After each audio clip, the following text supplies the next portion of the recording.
Hapon na maulan mga kabady, pero tuloy pa rin ang swimming natin dito sa Kabuko Resort. Ito nga't samahan nyo ako at meron tayo ditong kabady ngayon.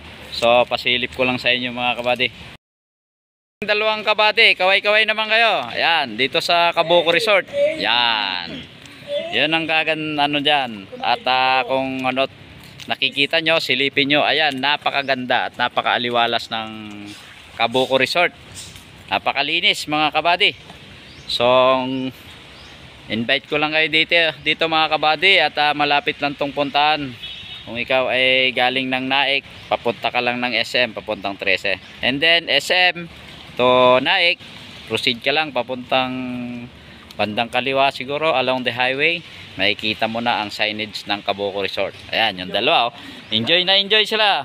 So ako rin ito at magsa-shower muna tayo at bibihis muna tayo.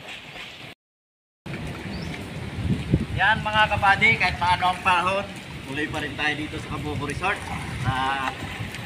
Kasama ako, itong kabady ko.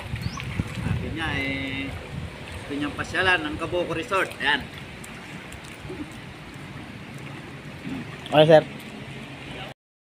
Ito ang aking kabady, continue kami ngayon dito sa Kabuko Resort. Hindi, invite ko kayo dito. Napakalapit lang puntahan. Barangay Kabuko.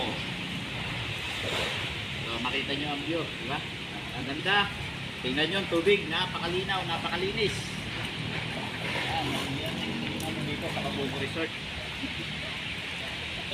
Kita yung